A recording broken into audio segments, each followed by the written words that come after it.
What is up, guys? It is the Sound Alchemist back at it again to bring you 40 facts on the Warhammer 40k universe. This time we will be coming up to part 3 and the conclusion to Horus's lore, ending the Heresy.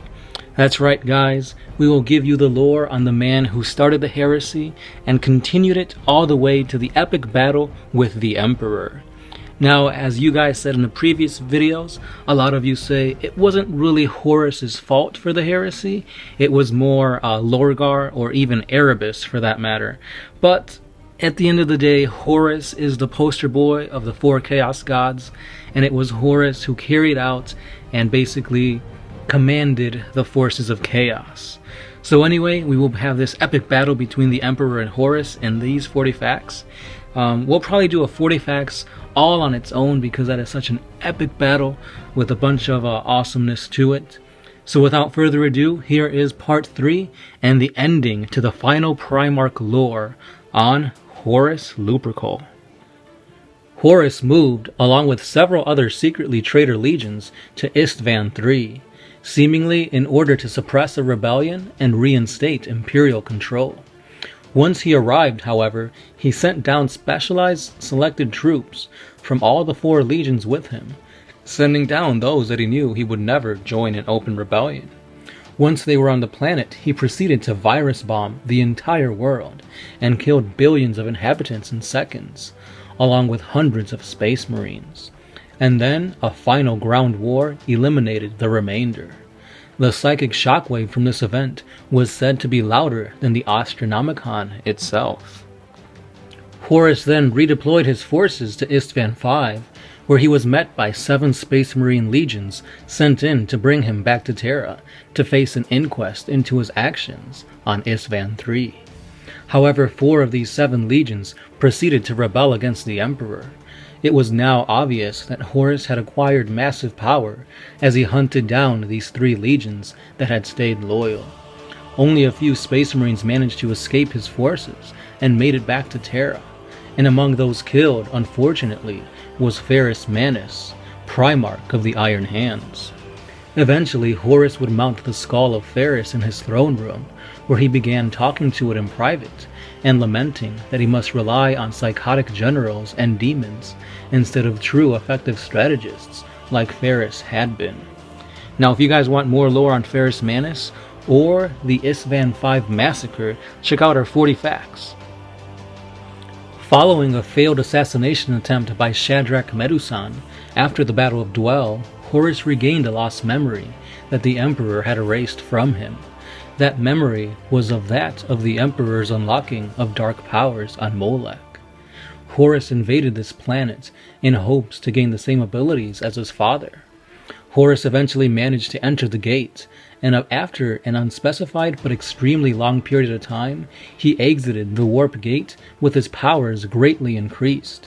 While time in the Materium had only been mere moments, Horus had been within the warp for so long that he had visibly aged.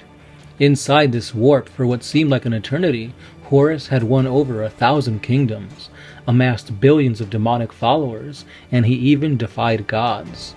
Eventually, Horus's forcibly acquired powers were the same as that the Emperor had gotten, but he had done so with his own force of will and without deception like his father had. However, he did refuse a place within the warp, choosing instead to re-enter the Materium with his new power to make war on the Emperor. Aboard the Vengeful Spirit, Horus then survives an infiltration by the Knight Errants led by his former Mournival advisor, Garviel Loken. The attempt failed and Horus killed Lactaeon Quers before the Knight Errants ended up escaping.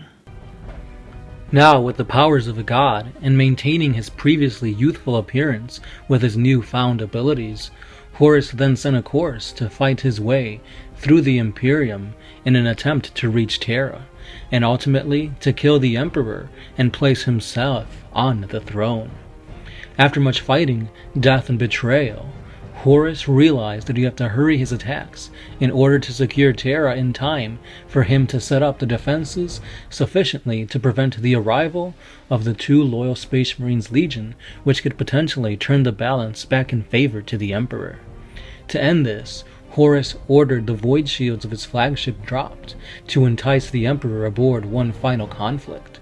Somehow the Loyalist forces arrived scattered throughout the ship, and Sanguinius, Primarch of the Blood Angels, appeared before Horus, who offered him riches and power if he denounced his allegiance to the Emperor.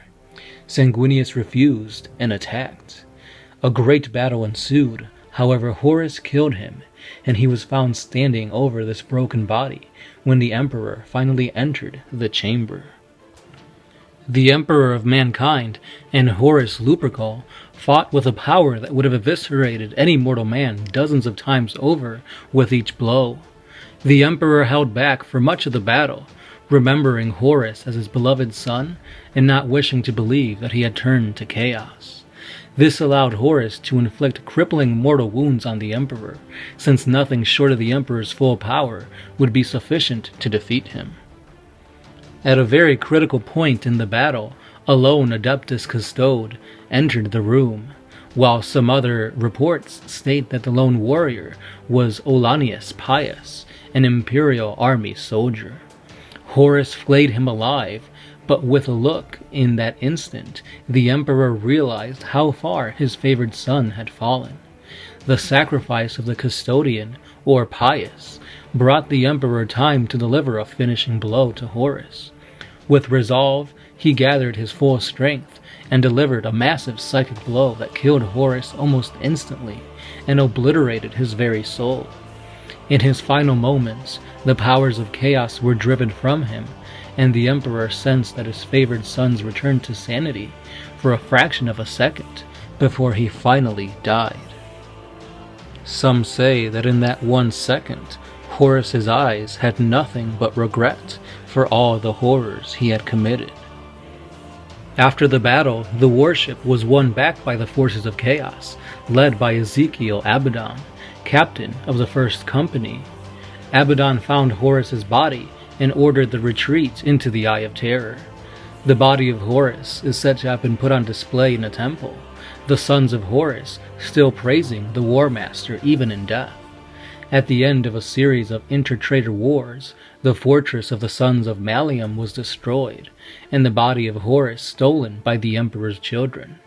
To the disgust of the sons, the body was used by Fabius Bile to create at least one clone of Horus.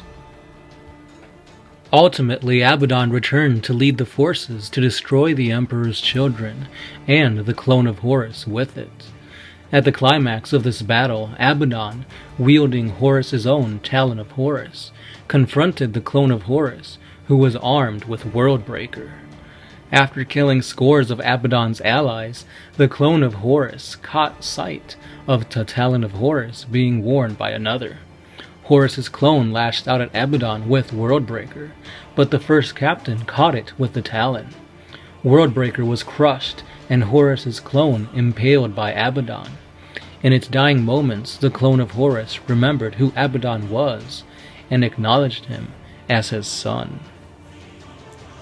And now we get to the war gear of Horus himself, starting with the Serpent Scales, which is Horus's unique suit of Terminator armor.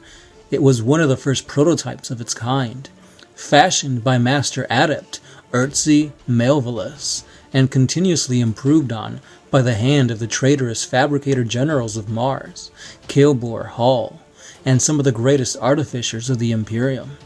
It was proof against attacks on both brute and esoteric origin, sent from Mars to cement the alliance between Horus and the faction of the Mechanicum that would back his rebellion against the Emperor. The armored echoed of the colors of the sons of Horus, the elite Justerian, but it far surpassed them in ornamentation and power. An amber eye of Horus upon the breastplate stared from the armor's torso and shoulder plates. Next up is Worldbreaker. Worldbreaker was a power maul the size of a mortal man, marked out with the Imperial Aquila at the base of its grip.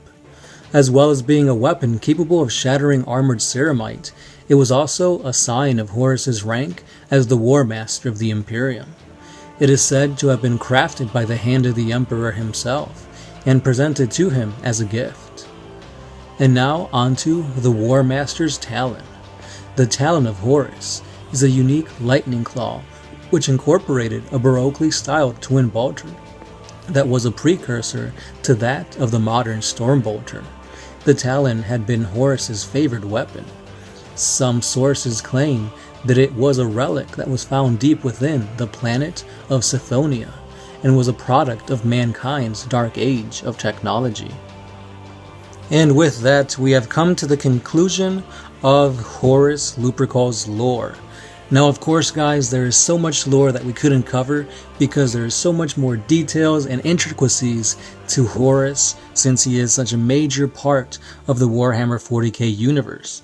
So if you guys want to get more information on that, go ahead and head to the wiki page, the Lexi page, and the best place, which is the Horus Heresy novels. Now, I'm pretty sure this ended, but a few weeks ago, I believe, there was a great deal that you guys could pick up the whole Heresy novels. So if you guys did that, let me know in the comments below.